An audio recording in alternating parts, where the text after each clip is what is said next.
All righty, we'll start in the front row. Clay. Justin, congratulations. What happened from the first to the second quarter? 16 yards in the first quarter, 3 points, 296 yards, and 24 points in the second, and that kind of sealed the deal in a way. Yeah, we just started out rough. The offense knew that we were kind of killing ourselves, so we kind of got back together in the second quarter and did what we were supposed to do. First row, Austin. Justin, this one looked like maybe the most physical challenge you've had yet. Yeah. And it seemed like a couple times you came out, looked like you were feeling it. Yeah, I am right now. Yeah. Did you guys need something like this to get the juices flowing, or a real test going into the bye week? I mean, going into the week, we knew they were a tough team, so I mean, it wasn't surprising out there, all of the physicality going on, but we were prepared for it, and I think we played tough today. So I think that's mainly why we got the W. Front row left, Bill. Justin, what adjustments did you guys make in the second quarter? We really didn't make that many adjustments. I mean, we were just really, I guess, killing ourselves. So we didn't make any adjustments. We just kind of did what we were supposed to do and just kind of execute, really. So, yeah. Front row here, Tim.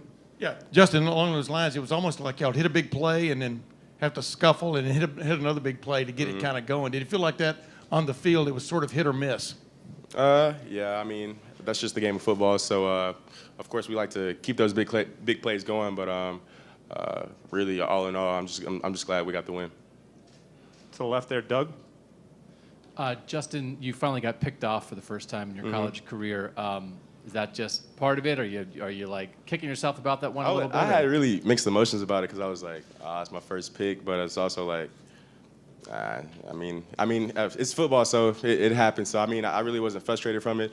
I think y'all jinxed me a little bit talking about it so much last week, but it's all good. So just gonna move on to the next game. Front row, Steve. Yeah, Justin, the touchdown pass to Ben Victor, what happens on that? Looks like you're drifting right and you draw the safety, I think, came up and kind of put him in no man's land. He had to either take you or Victor, and then what Benjamin does with the ball after that was pretty special as well. Yeah, I mean, that was a great play call by Coach, and it was just the way we practiced it, so just going over it a lot of times in practice, I think that helped us execute it in the game. Jared. Justin, the bye week comes up here next week, and I'm wondering, because of the physical nature of this game, and these guys are going to have bumps and bruises, and it's going to be real. Is it a perfectly timed bye week? Do you think this is a perfect position for it? At least for me it is, because this is definitely the most banged up I've been after a game. So I'm definitely glad we have a bye week next week. So I think we're just going to all just get in the training room, just get our bodies back right, and just get ready for the next game. Front row, Nathan. Justin, that first series that when you came out, we haven't seen many teams be able to get to you and rattle you like that. Just kind of what's going through your head when after that first series? Really nothing really. I mean, you just kind of have to forget about that first series, see what we did wrong, see what we can improve on, and just kind of move on to the next series, really. So you can't really dwell on it for that long. You just kind of see what we have to adjust and really just kind of see what adjustments we have to make going on to be successful. We'll go in the front row, Rob. Along those same lines, did it cross your mind seeing that pressure that you were going to have to run a little more tonight? You absolutely did. I mean, not really. I got kind of just play the game. I mean, when you're out there, you're not thinking about I'm running a lot, so I'm just really just doing what I need to do to help the team win. But yeah, I really don't have much to say on that. Back row left, Tony. Justin, what does it say about this offense that you guys could put so many yards on a defense that is respected nationally, that's right up there at the top with the best? I mean, yeah, I think, of course, Coach Day leads the offense, and then we have great O-line, great running backs, great receivers. So I think once we kind of put it all together, because I think we showed flashes, but we really weren't consistent throughout the whole game on the offensive side of the ball. So if we just get better at that and just being more consistent, I think we'll definitely be one of the best offenses in the country. Got time for just a couple more. Ari? Things this year have been pretty easy for you. I was just wondering, when you have a first quarter or a few plays like that, you start the game off and you're in a bad spot offensively. I mean, did you mentally prepare for being in a situation like this because you knew it was going to come, or how do you emotionally handle it because you're still, a sophomore 6 games into this thing? I mean, when that stuff happens, I mean, you have to just really forget about it. Coach is saying, move on to the next play, settle down. So he just kind of reminded me to keep settling down and just play the game like it was practice, really, because when the game comes on, you just kind of go back to your training. So, yeah, I think that's what we did a better job of in the second quarter. And two more. First one, Steven. Justin, I know we talked about you throwing a pick all week, and then you threw a pick today, but what exactly did you see on that throw that maybe? Yeah, so it was a rollout play, and Garrett Wilson, he was playing X. He was supposed to clear the corner out, but they were in zone, so the corner fell off on KJ, and that's why that happened, and I just didn't see the corner falling off, so that's on me. Joey.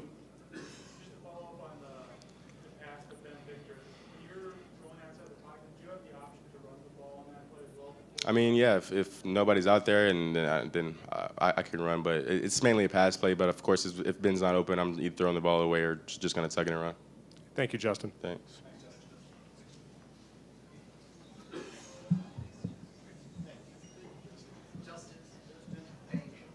Anyone need quickie stats?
Again, want to thank everybody who came out tonight with the blackout. I thought the atmosphere was awesome. It was electric. Third down was really loud, and a couple drives there in the third quarter. I thought the crowd really played into it. We get the missed field goal, a couple 3-and-outs, and that I thought was really important to play good in the third quarter. And the crowd was awesome all night, and really appreciate Buckeye Nation and their support. So, take any questions. Over here to the right, Jared. Ryan, what would you say was the biggest change from the first quarter to the second quarter? Well, we got off schedule a little bit. We knew it was going to be hard to run against these guys. It always is. But on third down, we didn't do a great job, for a couple different reasons. And then we hit a third down in the second quarter, big third down conversion. I think it was to KJ. And then we got into a rhythm. And then we kind of go. And I think maybe we wore them down a little bit more in the second quarter.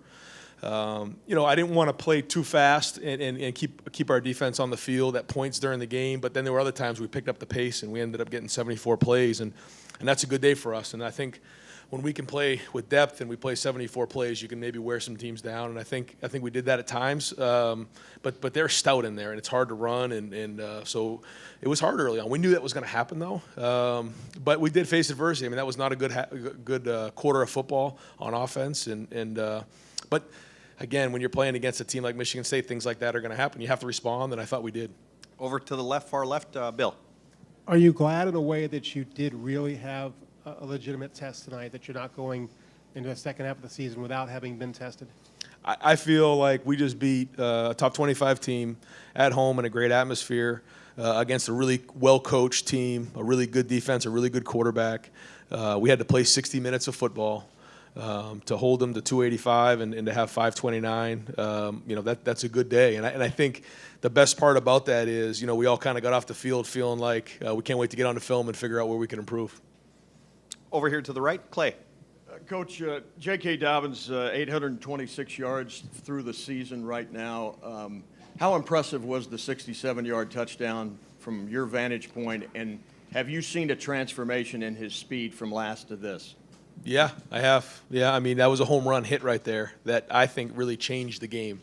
Up to that point, we started to get it going a little bit, but that kind of shifted it and turned it in, I think, almost to a 300-yard quarter. And anytime you can hit home runs like that in a run game, boy, it's a huge one. But again, it's one thing to go, a 20-yard gain, but to come out the back end and like, was it 60-something yards? Yeah, 67 yards. That's a game changer. And to your point, there were times in the past where maybe he'd get a little tired when he got to like that 40-yard range, but he came out the back end of that thing, and that was really good to see. Over For sure. over to the left, Stephen. Coach, you got a quarterback who just threw his first interception as a college football player. Is there much of a conversation with him when he comes over to the sideline about what happened? Yeah. The conversation was, I told him it was my fault. The look was not the one that we wanted in that look. And the thing I told him is, I'm not always going to be right. You got to make me right sometimes. And when the look isn't right, you got to throw that ball into the stands, and we got to live to see another down. But that's my fault. That's not his fault. That was not the look we wanted on that play, and so I'll take the blame for that one. Over here to the right, Austin. Ryan, how much more do you learn about Justin in games where it's not all perfect the way it maybe was or seemed to be the first 5 weeks? That's what I've been really looking forward to seeing, how he was going to respond, because early on there was some mistakes made. That was not a good quarter of football, but that was good. It was hard, kind of guys digging at each other, grinding, and kind of yelling at each other, and say we got to figure this thing out, and then we did. And that was one of those boxes you check off. Over to the left, Doug. Ryan, before the season, you had kind of talked about this 6-game chunk before the first bye that almost felt like you maybe thought it would be almost a learning experience before you guys could sort of reset. You're 6-0, the way you're playing. How's it gone? Well, I think that the chemistry of the team is very good. I think the leadership is strong. I think that we're playing tough. I think that we can learn a ton from this game, though. And I think that this is a perfect opportunity to sit back and look at these 6 games, evaluate where we've gone, where we are, and where we're headed. But this was the perfect game to kind of do that. And again, you're going against a really good defense with really good players, really good quarterback, and so they exposed some things that maybe we got away with in the last couple of games. And so that the best thing to do is now get on the film and work on it to get better. Over here to the right, Tim. Yeah, Ryan, a couple of quickies. Number one, what is it specifically they were getting done up front defensively that gave y'all problems? And number two, how satisfying is it at this point to have almost an answer for anything a team brings at you from a big play standpoint, if you follow my drift? Well, they do a lot of things. They always when I say always, I mean the majority of the time they have an extra guy in the box. Whether you're playing 11 personnel, 12 personnel, they always have another guy in the box. That's why they've been so good at run defense over the years, and it's very hard to run the ball against them. And you got to wear them down. You have to wear them down, and you got to cover them up. The running backs have to turn 4-yard runs into 6, and then eventually over time, if you can start to run on them, you can maybe start to crack some.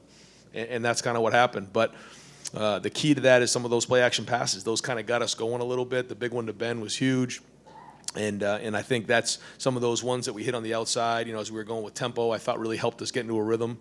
Again, I thought we responded well, made some adjustments, and went from there.